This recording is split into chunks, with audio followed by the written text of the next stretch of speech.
जिल्हा परिषदेची निवडणूक मागच्या अनेक दिवसापासून प्रलंबित होती.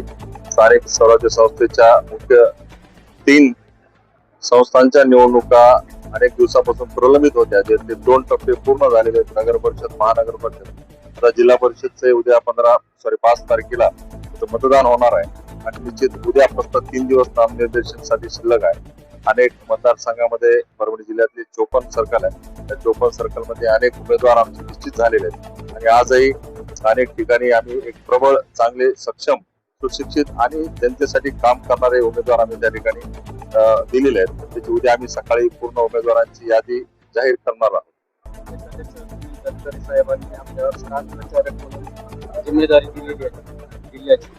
कशा पद्धतीने निश्चित स्वरूपामध्ये जिल्ह्यामध्ये एकमेव राष्ट्रवादी काँग्रेस पक्षाचा मी आमदार आहे, जिल्हाध्यक्ष आहे आणि मी तर खरं तर त्यांचा मनपूर्वक आभार मानतो, धन्यवाद देतो की त्यांनी माझी स्टार प्रचारकपदी त्या ठिकाणी नियुक्ती केलेली आहे. परंतु आज त्या ठिकाणी त्यांचे धन्यवाद देत असताना जी काही जिम्मेदारी त्यांनी माझ्या खांद्यावर दिलेली आहे, चांगल्या पद्धतीने निभावून पक्षाला न्याय देण्याचं काम माझ्या माध्यमातून त्या ठिकाणी करेल. तुम्ही महानगरपालिकेमध्ये कुठेतरी राष्ट्रवादी निवडली असं काय वाटतं आपल्याला? राष्ट्रवादी काँग्रेस पक्षानं 65 पैकी जवळपास स्वतंत्र, सत्तावान आणि युतीमध्ये राष्ट्रवादी काँग्रेस पक्ष शरद पवार यांच्यासोबत 63 उमेदवार आम्ही त्या निवडणुकीमध्ये दिले होते. परंतु परभणी शहरातील जनतेचा कौल काही वेगळाच आम्हाला त्या ठिकाणी पाहायला मिळाला.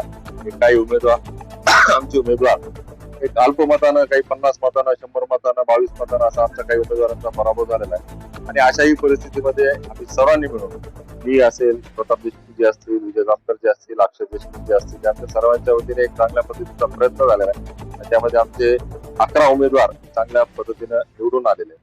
निश्चित त्यांच्या माध्यमातून या शहराचा विकास करण्यासाठी आम्ही कधीही कमी पडणार आहोत. गडगाव सर्कलमधून सामाजिक कार्यकर्ते म्हणून काम करत आहेत. त्यांचं आता बऱ्याच जणांनी नाव घेतलेलं आहे.